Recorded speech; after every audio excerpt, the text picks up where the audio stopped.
Angana uma mano uta itasi.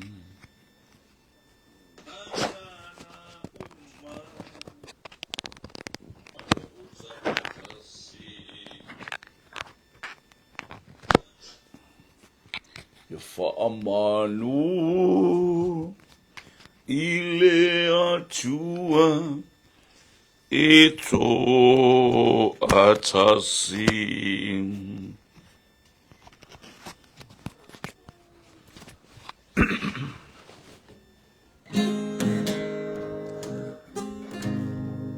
O mea uma e whai manawa ia alalanga i losu afa le pulesili le ao ao i tangata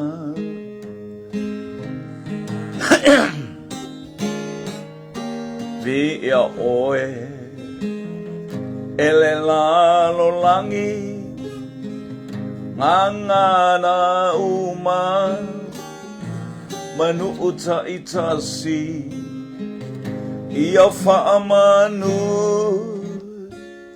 ile atua ito atasi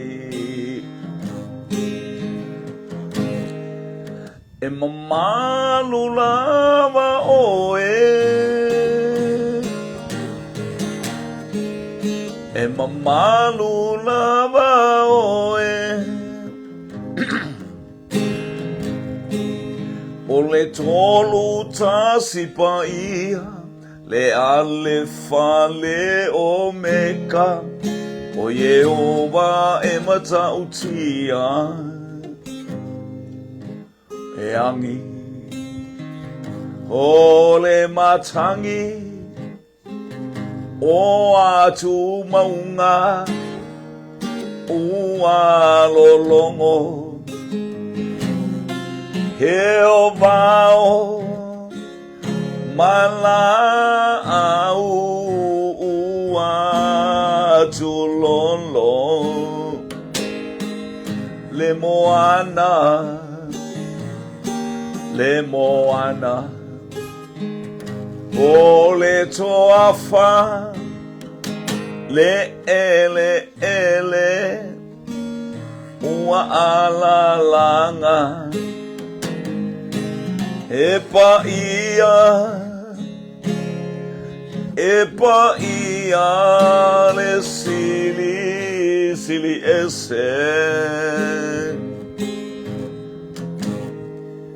e mamalu lava oe e mamalu lava oe o le tolu tasi pa ia le ale fale o meka o Yehova e mata utia he mamalu oe e mamalu lava oe e mamalu lava oe le tolu tasi o le tolu tasi pa ia le ale fale o meka o Yehova e mata utia sili oe e sili oe e sili oe o Yehova oe o Yehova lava oe le Ma'ama ai ele ai se tu sama oe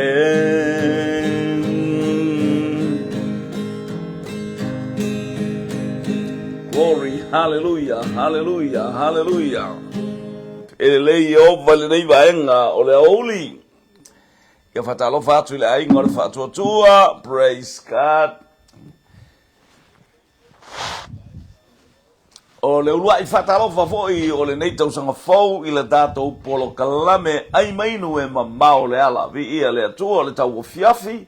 Ia vi ia le atua nei o le avatanga o le masina mua le tausanga. Ia le whatoa tau foi atua le tātou polo kalame ai mainu. Ia e peia o le tala whaelele a o le afiafi ma le taiao. Ia ele amata whaele pe o polo kalame le atua ele amata na polo kalame I le taiao. Ai amata I le afiafi. I lou tau afiafi, I lou tau afiafi. Ia haleluia I lo tatou poliuli ma lo tatou leilo loa. Se ia faali mai ai le malama tele o le atua. Ia le li. Ia il matangofia o le atua le nei vaenga o le auli. Ia o le auli mua lei wawina atua le tatou polo kalame. Ai mainu. E mamao le ala. Ia whatalofa atua I foi lo wainga le tau fou. Haleluia polo kalame. Wasau nia e le atua. Lou malosi ma lou soifua lau le lei. Haleluia ia manuia la wanga I mai nei taiao ma polo kalame umai pe o tatou iai I le nei taiao. A o tatou fesila fai. Whatalofa I le atafa ma le itu o le kelope. O ia I le ainga o le whatoa toa tama mateine ta mama tina uso matua whawhine. Haleluia I le polo kalame pe o tatou iai I le nei taiao. Vi ia le li talofa lava. Ia mala au foi ono tatou iai foi e mo ia tatou iai fia fianga ma le tau ton forward tau son fo. Ia o iai foi na yo tatou ainga o lo fafsanga e malanga le maliu male oti. Haleluia.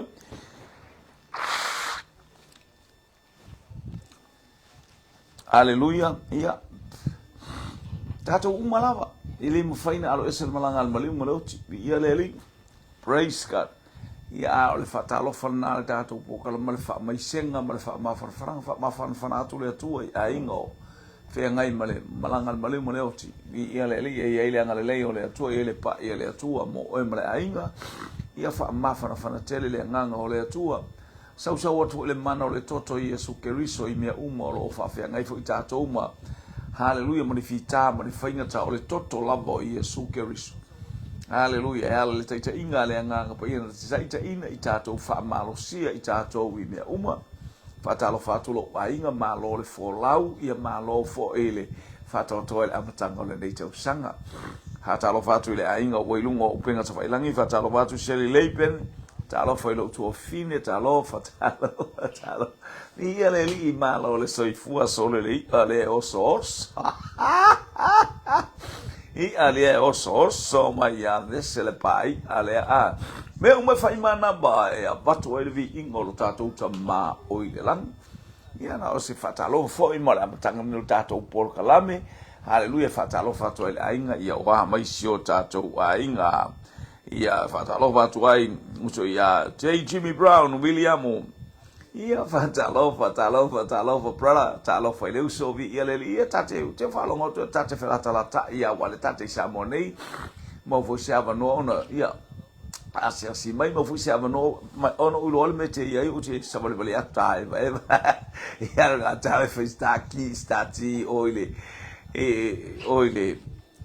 I se fale ainga vi ia le atua I praise God ia olele mo wa to me te ia lo sunga ia ia fo se avano ia wala au mai o le telefoni fitu tolu fa tolu fitu tolu fa tolu numero de telefoni vi ia le so pongo te le lota tu ilunga I vi ia le to se ia avano ala tamiti ia ona praise God fatalo fatu sio tatu ainga le ilunga haleluia se sa lo tatu por kala mele so ba ia tu ola praise God Shelley tangiao tupuola talofa vi ia le li praise God Frida now Eleanor on him talofa away praise God hallelujah ia pe ona tatu ainga ia le lo foi no umbo watu taimi nei ia sa se montafa talofa ila usunga le failo tusi Eleanor on him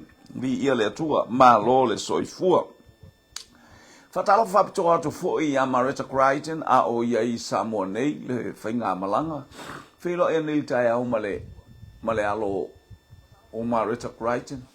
Pi ia le I whaftai o le au te lo o tua le te Samoa nei. Pi ia le atua anga leile atua mose aso fo I tau tata whao ma tatou wope kau ke o anga I. Po whele I tu tatou te anga I tatou wewai. Hallelujah pe a ma vai atu fo I nei vai aso ato e mo se sota inga ma oele.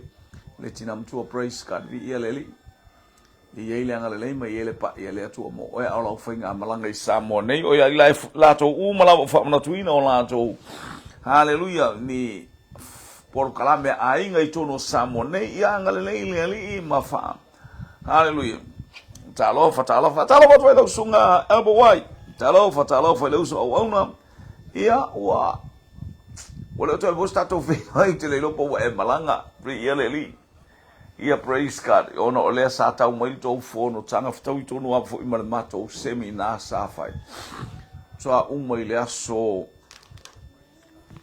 la silent atu nei a silent fa mato nei le na mato el mato seminar hallelujah praise God e wole mo se ava no e felo ai to e malo sunga ta e festai puti praise God ni te wa to e alu te lopo wa e alu po ya fai foi wa yanga le leile atu e momoli atu lo fa anga mole ainga ape o vai nga na safio va atu e fia mosina va no foi tato ta fao ia fai foi se vai vanga vi ele praise God ia wa ona o feta ai o to ma polo kalame ia vai asto no foi lo mato polo kalame wole ma wai fo I se fe asia inga ia ai vi ele atu fa tai lo ia o nanga mata o fie hallelujah hallelujah le vai fatafe le ngata fo ilea o le global kingdom hallelujah ia male tato ala le ole all of o le ofatuno praise God ia ile anga lempa ia tu le atua mo fo ise fa siling nga malosi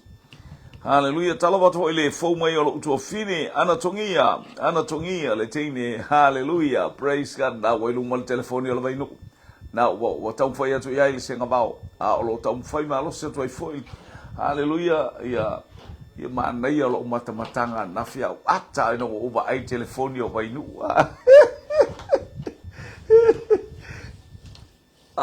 mana ia le tuunga ia mare taba sina e pola ele si vada sa male va ala le o apolima ia o atu fai el tene le sita matel ia di ele tua net fa ser bana yo na itu unga yo mata tu ia waftai aba wa no lo mai te wato le wa itu e male poni anga le mau lo vai aso manga lo nga tiu fai vai to amatalia le manuia amata malosi ia fai malosi hallelujah we alon tato amata malosi tato fai malosi ona ia te tato le tua I te mi umolo tato sa valinga malo le soifua ia anga le ia tu le tua e lo tele atu ia le tene mai America Samoa I le maunga hallelujah moli o le aba ia anga le ia tu fa sanga I maunga alaba hallelujah fa sa lau mo ia tu unga le tele o taimi manisio fa mo America Samoa ia ai sili lava hallelujah le moli o le aba wa tu I tai e fa sino ai me uma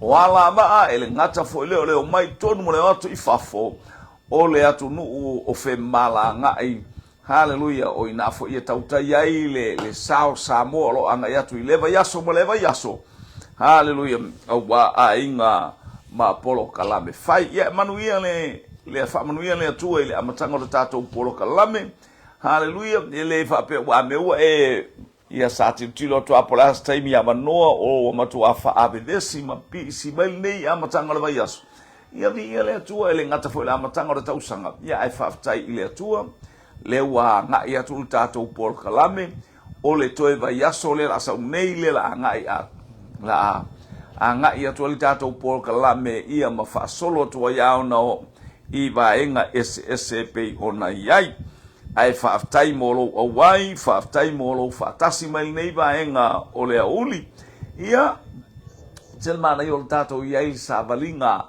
hallelujah ia te mato fo isa mo nei io e piano fa ia tu fa ma fa na ina I tato le vala au ale tu nga mau le maliu male oti o le vala au pa ia le atua o le ala tasi tato te iai e fa sanga I male atua ele ai se ala tato te iai tasi le ala na o le oti o le oti la o le ala e tāpena le lei, no pe ano whai atu atu, no walu atu isa vai ilo walunga il mato maliu le sauni nei e teu le vai as fou, watu le ai, tala no le tina oti le tamao le ainga, na wata o mai olo o wharma, umato le mo watu o mato te ilunga le wa amma nga i atu i a sautali uafo, ua whamalolonga aluenga le tama, atu e tala no mai tina ele ma, na i o la mafutanga mule muli, siva le toi ina, na ave le po, toe na fai lato tala le afiafi a o fai lato me ai le afiafi fa so solo toe foi wa foi sa o le mamanga yo o le po fai si va to ina ma ata ia mai a ia ma fai atu ia te ia va na te fa longo le tala no alon to lo sole o le tang la no ar tanga ta hallelujah o se oli olinga ma se fia ilo na loto la ta atia di ia le ai fialu i upolu ia na alwe va elva engala upolu ia ma ve mai foi vai tamaiti ia leli la me wa tala no mai fa pena ela tala fa pe wa ta to la to ele lo el tanga talo no taimi tala ia to ina fa tu lo te lo la utala ia te o etina ale mau te no foi lungo le o to ina fa mai la o mo le po o solo no malin o ina o solo lo no fatu abil fale mai to e fa fo i mai ia fo mai fo to e sa mai fo to e fo tai au ma alta to e fai fo ia la to tala ora tai au ale na to e abil fale ma io ave ale umalo na fia mo na oli ma winga ona tala e praise God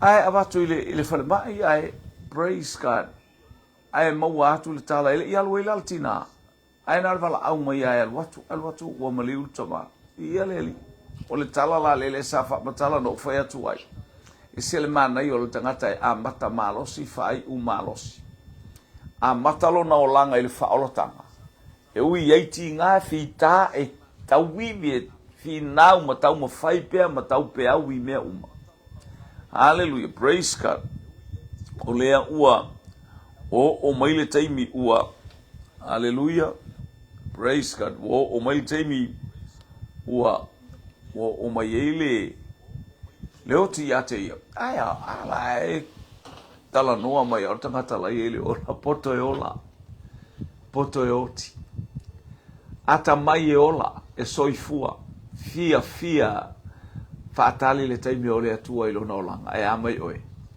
e amai ta o spisi olanga na le tau tuli matai poto e oto le vas fo ma tau te ato te wina ole uso au mai savai ia vi ia leli la ho te ta mai fo isi oti fa popo savai ai lo se mele ta na al pomo ta to faftai ile atua no le oti na ia sauria ta to te ato ia fafsanga i male atua vi ia leli ele io o mai le bala au le atua ilo o langa ia ilo so se taimbo le dei tau sanga a mata malo si ta a mata fia ile hallelujah ya tatau fetuli pe moleli ima oli leli ele uno fai o mfa manuanga i tonu le ainga fai o mfa manuanga i tonu lo fale i ia leli o ame umai e fi ta mani finga tai tupu mai le o tatou wanga i mai te mi fa pele ele loa ese tangata lotu ai loa ele atali i male afine o Yesu Keriso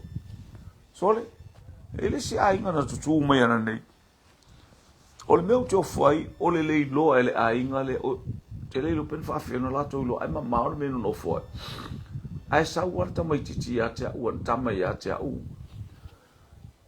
fo mai na sa mo le me alo fana mai lon tina sa mai hawa pa ta ya Marita Crichton a mo mai po la te mo mai nei po kalame vi ia le mo le tule nga fa ta sole foi a tole le ai ma sei lo pe lo ai ma to fale pe le se ma to fisota inga va peta o ia il ma to fale o fem sole de vola abuelo watali o sta male e lu mai e le fia mo watu o awala to le alo Marita Crichton le tina mai Hawaii vi ia le atua praise God famu ia le atua ngale le famu ia tu le atua la fainga malanga e sta ao le atua va atu le ia tau telephone ai sei mai amai wala tu va atu mi lo fainga malanga le tu va atu to ai alu masina fo fai uma masina fo ia fai fo sta fa ngai sa vali fo e lau whanua o Samoa po fia foi se matawhanga haleluia si ave o whaofo i wao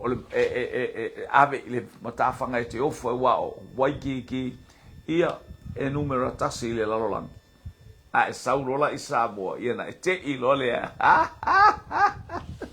haleluia wao ola i Waikiki ele ni la awea e ilunga palasi ilunga ole sabia o i neila ia e aí se tá e aí se aso pe pule lo falele e bo se maftang fe bo tina e a feilo e ele a vi e ele tua praise ka ai lo fatele atu tato po kala me mole foi lo fa anga mole tato ofisa autu i ole global kingdom i todo o ta hu ia vi ele li anga le atu le atu ba tu na fai mel to mulu au ali ke lo po le alme na to te pisi mai e ponto me fa tau po sto ainga po ne ale la o mai ni si ainga ine e fa tau to wa o le mo mi ni me ai lo foi ni me ai le holi le na le fiala e a ia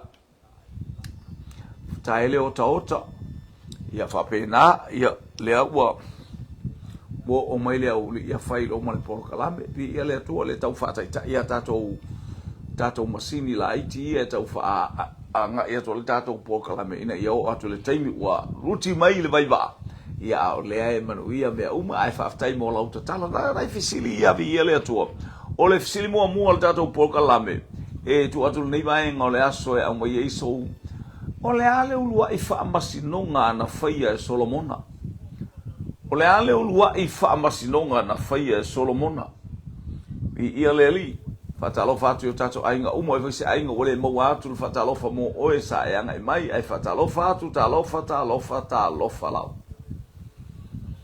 ia ile atu ole vi inga ia ile atu ole fa manu mo le fa re tanga ia fa manu ia atu le atu ole ale ulua i fa masinonga na faia e Solomona na fa ali ai le poto Solomon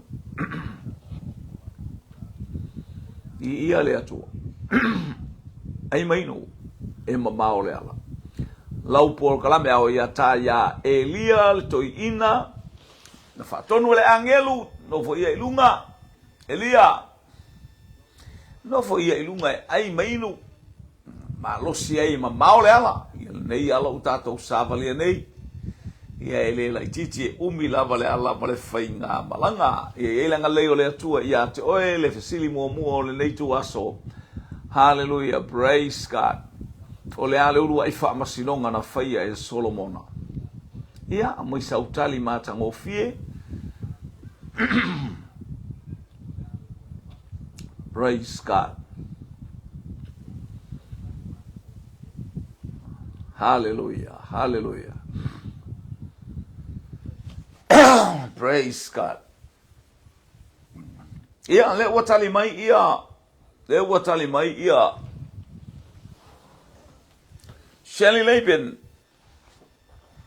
talofa ana Jacobo ia le tua Shelley lopo wa taliu mai po e o mai lo e nei Samoa watale feiloa ia ma oele hallelujah le tua fine portina talo ma lo talo ia ma no fo ilo Saul natunu o ia fo ina ainga ma hallelujah ia ile anga le le tua ilo fa malosi hallelujah le watali mai ia hallelujah le watali mai Shelley Laban o le fine malana pepe ai fa talo fatia ana Jacopo au ia po New Zealand ia po tali mai fo fainga malanga ma lo le soifua ele no kwan him o fine to lua mal pepe bi ia le praise God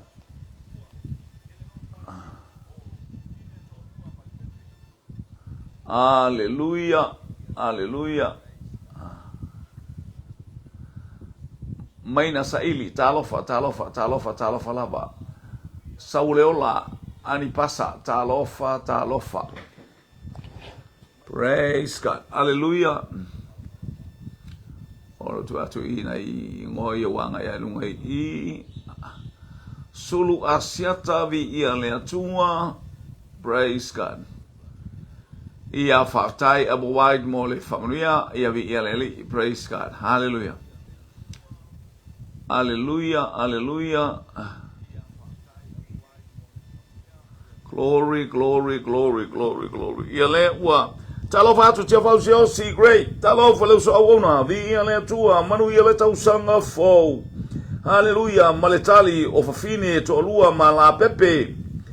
Ana fa masnonga tina ma le pepe. Vi ia le tua e no kwan him. O fafine to lua ma le pepe. Haleluia.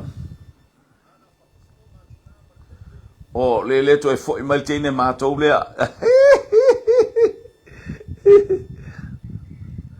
Ia o le tatou fesili. So le ale wa bai lau tali ia le weto e fesili mai. Aleluia. O le fesili o le ale ulua i whaapasilonga na whaia Solomona i lona soifua whatupu. Ia ma le amatanga o lona o langa vi ia le li i praise God. Aleluia. Tangi au te tupuola. Talofa, talofa, talofa, talofa. Aleluia. Aleluia. Leo o tali mai ia ma le poni. Aleluia. Praise God. Hallelujah, hallelujah, hallelujah. Glory, glory, glory, glory. Hallelujah, praise God. Ia o le tatou fisili na ana. O le tatou fisili na ia ana tongia, praise God. Hallelujah. Malo le soifua, ia malo fo le fatotoa, ia malo fo ile. Hallelujah, o le vantale tele mai foi tatou po kalam te lo vai fo le anga atoa ai tatou po kalam umalama. Hallelujah, pe na masani ai ta ya o uli afiafi ai faftai ila utatalo manuia nei ainga ia I famlianga le atua ona o la utatalo faftai talo fatolo to fine wanga mai ngalo semisi ngalo pei semisi talofa bi ia le atua. Ia le watali mai ana tongi o fine to lua mala pepe ia vi ia le tua fa tai mo le tali ia le li to lua tatu tali praise God. Hallelujah, hallelujah, praise God. Glory, glory, glory, glory, glory, glory, glory. Ia le li il nei tu waso. Ia ua tali le tatou fesili, malo le tali, malo le ainga le whatotua le tali. O le tali o le tatou fesili le nā tonua. Hallelujah. O whawhine to alua, mā la pepe. Na ia te oele whamasinonga tele tangata whamasino sino. Ai tasi e lau tilo, tasi lau wa ailanga o taitai oele anganga pa ia. O le ato le poto whaale atua o ia te oe.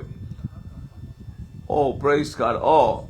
Ia vi ia le tua ta wele asta lo se ala tu se inu malosi ale elo tele manu ia le tali mo lo fainga malanga manu ia faina yo to ainga fai o fa manu yanga ia tonu o ni sila ia manu ia le foi mai o le fainga malanga mana ia faina I ta faonga pupu fa pea ia vi ia le tua e to tilo to ile manu ia o le tua. Hallelujah, hallelujah. O lai el famasnonga yo toftafa. Nai te no fo male fa mastonga. Saya tata talo ta malo a mai poto. Hallelujah. Fo ina le manaba ia ile nganga pa ia ile atua I mea umai faia Solomona sa ia ile anga le leio le atua. Le wo o le fa mastonga le ulua I fa masinonga e matautia. Tua papa tu I Israel we fa longo ia ile fa mastonga. Le au mai ngo le fe au le tua e fa pe na le fe au yo tatou taimi wa tatou ia nei. Tasi ala u whaalongo. Hallelujah, le whaalongo whaale nganga. Te ilo le mele sa waile sa o male mele e tati aile se te anga o tato o le whanau ane atua e ta ita ina e le nganga pa ia lana whanau o e whatua tua ia te ia. Hallelujah. O aile whawhine lea nalu ia Solomona, nalu ai atonia le uso Solomona. Mataulia fo e fai atu le no fo inga Solomona ai o so mailo na uso atonia o e maisi awali bala awa fai atonia matupu.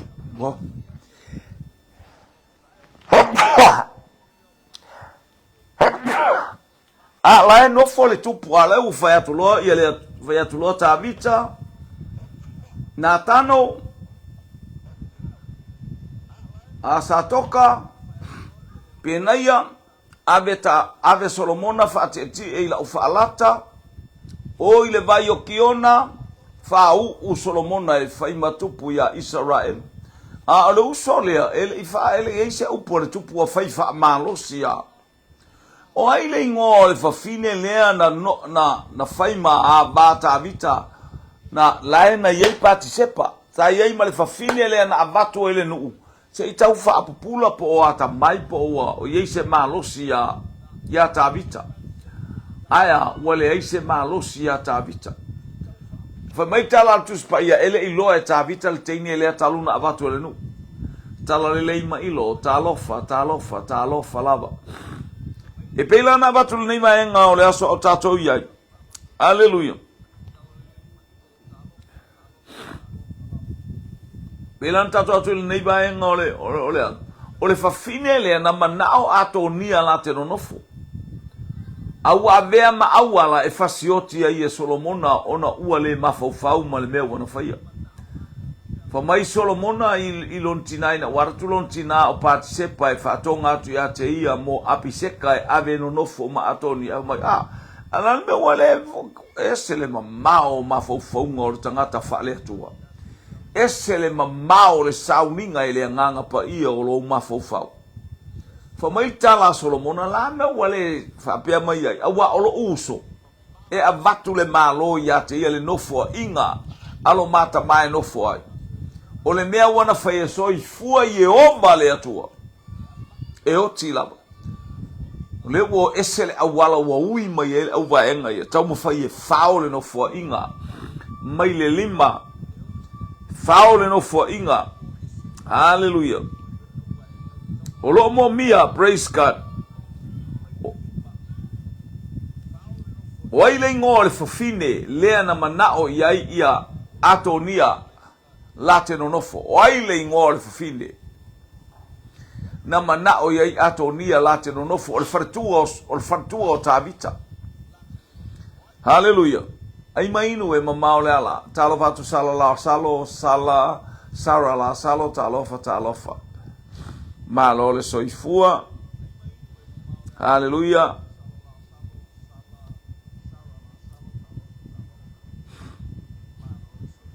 Praise God.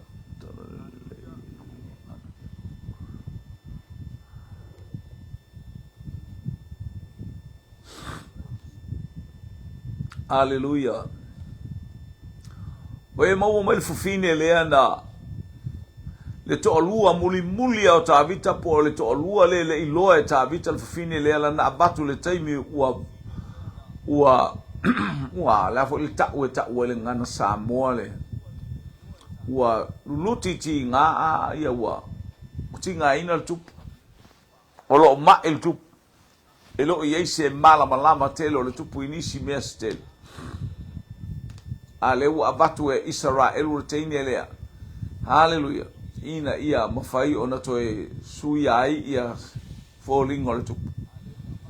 Oi le ngore fine lea. Oi le ngore fine lea. Lea na talo sanga ai ia atonia ia pati sepa e avatu late nonofo. Oi le ngore fine lea. Be ia le no ta ua to nei wa ngalo ia tia ola ofisili na ale wo to ta ua to le ngore fine. Ya tele I maua mai. Hallelujah. Ai mainu e mamao le ala. Praise God. Hallelujah.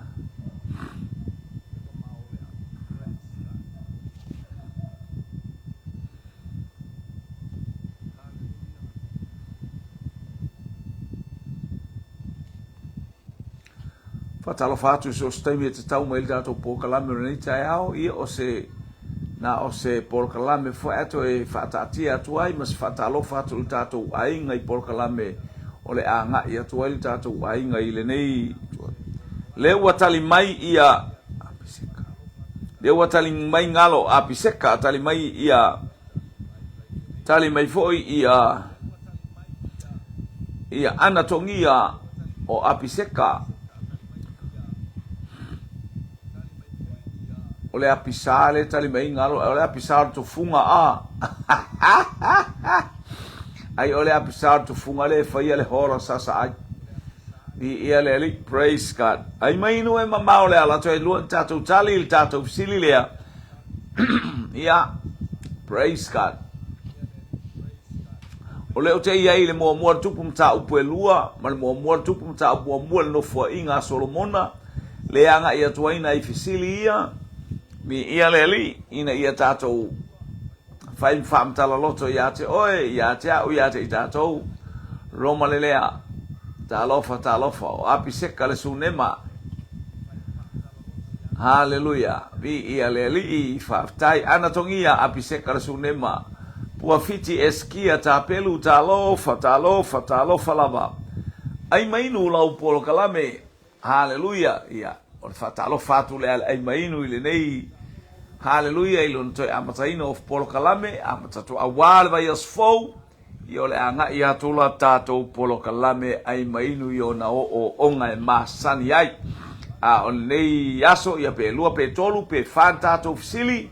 Ia vi ia le li ia tātou to tilo Freda Nawa tā lofa mua tupu mta mua a olona fai upu e tolu mua tupu mta upu. Hallelujah. Mua fai upu e tolu mua tupu.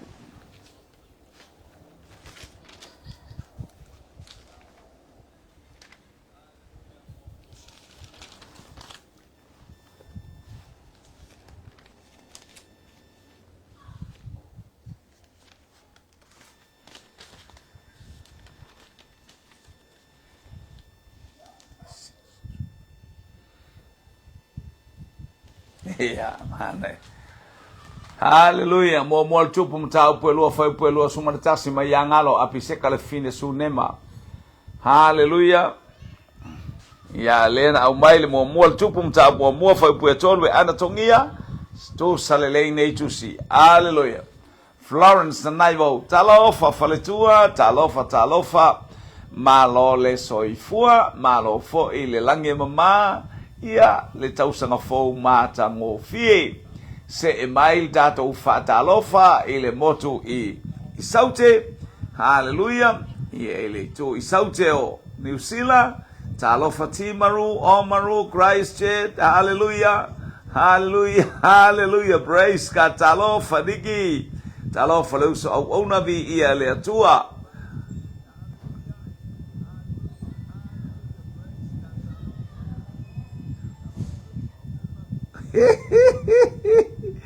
Ia o tatou pol kalame a mata I le afiafi o tau afiafi nei o le masina fou. Ia lea ua amata atu wai tatou pol kalame le asforeile ai ma ai al tuspa ia fa mai tuspa o le afiafi ma le taiao. Ele ia amata le taiao lana ai ngula ai ia ngau ka ngulu le ai le mavena ai. O le afiafi o le tau afiafi la o le masina mo le tau sanga lea wanga ia tu waila tātou polo kalame ai malo le soifua mi ia le atua toi ia ua maua le tali o le tātou fisili o apiseka o le fafine ingoa ia apiseka na au mai ele nuhu. Hallelujah. mai sunema whapea tu e maua ise malosi o tāvita pe baba aia ne io na mata ba ata pe ba aia tu i tāvita ia ele whaletino leo langa o tāvita pe o to tele o tātou ia mato ina ia wato ina e va ailo eleta mai teine ia wa pupula o na mata ele whapea na tāvita wa tali tātou visili ai mainu e mamma o le ala o le tali na o apiseka ia o le tātou visili e so ai o ai le faife au le na tuli e tāvita whamai e te leto e faife au. Alu I le tonu I ana tota. Alu la ia e alu I ana tota le tonu e te leto e faife au. O le au te ilunga o le mua le tupu mta abua mua ma le fai upu ma le mata upu e lua. O le au te ia ilunga ina. Praise God. O ai le ingo le faife au le na tuli e tāvita. O a tuli e, na tuli e Solomona. Alu la ia e alu le tonu. Na ule fasiotia oe le angana e au na ilo utama na e au na a o ia ilo utama I fi tamati nga ma polokalame uma a ua sesela ume ufai ua e oso fua ia atonia ua e alu fua tangata ele ifa wina e fai matupu. Praise God. o ai le ingoa le fai fi au le na tuli tali mai ana tongia o avia po fiti eskia tapelu talofa o aile ngor faife au po le os taulanga po le fai taulanga lea sa tau muli mai ata vita a le wo le teimi o Solomona tuli lo Solomona alu ma o onga na o el tala Solomona langa na e muli lo utama ti ngana ia lo utama a sa e muli lava lo utama te le fasiotia o ai alu tonu o te faia o faife au fa talo vatu tito talo vatu sunga o vatu na fai lo sua mai te lo po nei po ana nafi o wa ai to o na o fuaru au sole ia le ali malo mana ia to activity nga ke ba ko sol kafia ai kwa haleluya no walu ne fa tau mes malu au pua au se malo au pipi au ratu au sau malu au sau au ni au mana abel tu pe au foi mai o kalila ba ko ya ia le tua ia le wa fatalo va tito le walua tolu tatou tali le wa tali mai ana tongia o aviata haleluya le wa tali mai ia tali mai fo ngalo se misi aviata ai mai no e mama ole ala praise God ia al fatalo fortato borgala me la usunga le vavenga inga tito ma lo le soifua fa tai ile fa malolonga le va atu lo silva mal pes fa dai oli ia ile ali welo oli lo tangata ile ali fa mai ne mia oli le ali o ma lo sile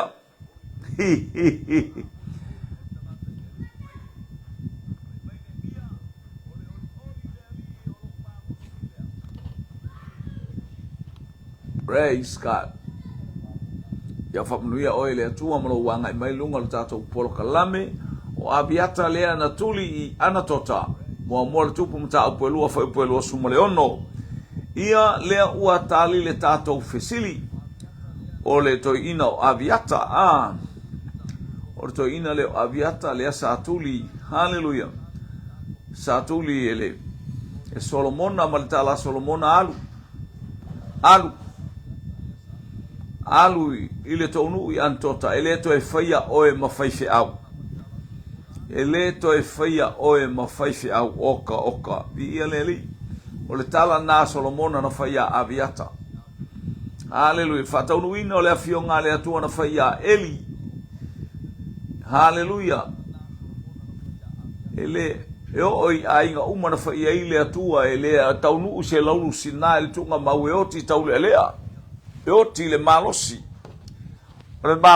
oti ai tangata vi ile atua ia ile atua le inga ia ile atua le fa manu ma le fa de tanga ia vi ile tali tato ofisili ana Yakopo o aviata ia si tato ofisili na faita Solomona ile istangata o tangata fa atu au tangata awane e alu isemea awane ito ya failo falema enofo Yerusalema o ai le tangata na fai ia Solomona fai so fale Yerusalema awa ete alu ese atu ma Yerusalema ete nofo inei ete alu ese atu lo ma Yerusalema ona ole oti ate o tau to ma tangata oi faftai tupu faftai ole tupu faftai Solomona wa ulangona oi o tangata fawina ma o tangata lelei fa Solomona yo e tangata le ai awane e alu ese o ai tangata le na alu ese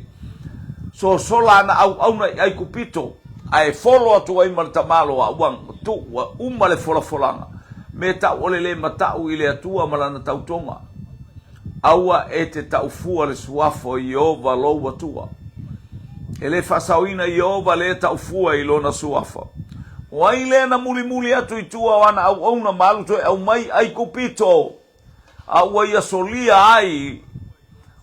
solia ai le lata utonga na fai iluma ole atua ma le tupo Solomona oi tangata lea ai mainu e mama ole ala oli ile ali se poima la ole tolo se poima la ole tolo talofa manuia le anga mai Haleluia, ili nei vaenga o le aso, whamuri atu le atua isi o tātou ainga.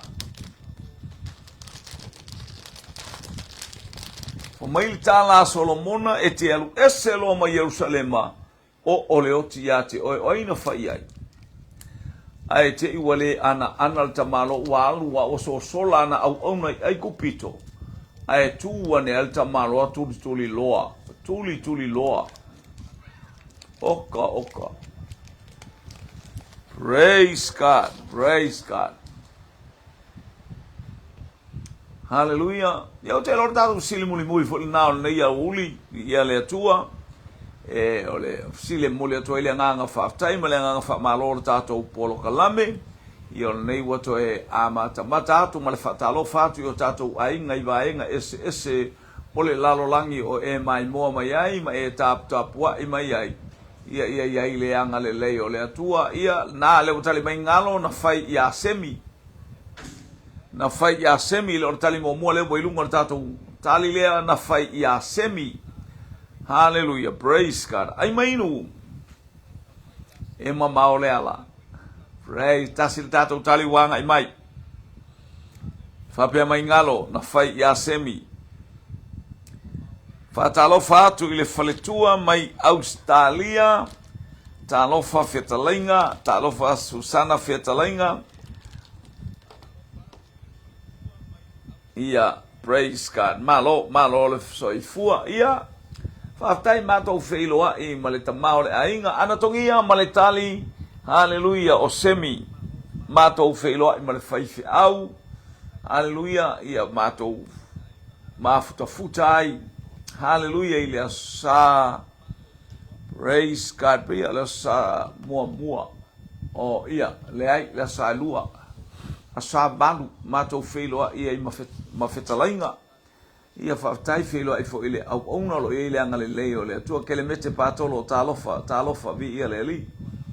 Ele manuia o le atua i whamunianga le atua. Nuti lopo utu e tali watu tātou wheloa i pea. Angale lei mai le atua i tātou tau whetulinga o le nei tau sanga. Ia pe wheloa i fo isi siaso i angale lei le atua. Mpa i atu le atua isi o lua ainga. Manuia le au unanga le ngalue ngā le atua. Praise God. What? Tato to efsili le wanga i atu o aile ngor tangata lea. Na ia whaalea o ngā ina le lātau tonga ma Solomona. Ma velo na o langa o se o langa leu stai. Ma le upua Solomona a e alu ese ma le nuku nei o Yerusalema. Fau so fale Yerusalema ma tau le fo tangata ne o tangata Peniamina. Ele se me la fau ini o lato fale ia o le tantonunga ile whaftai a Solomona na ua vea nei lana tala. Matala tau nei ele fia.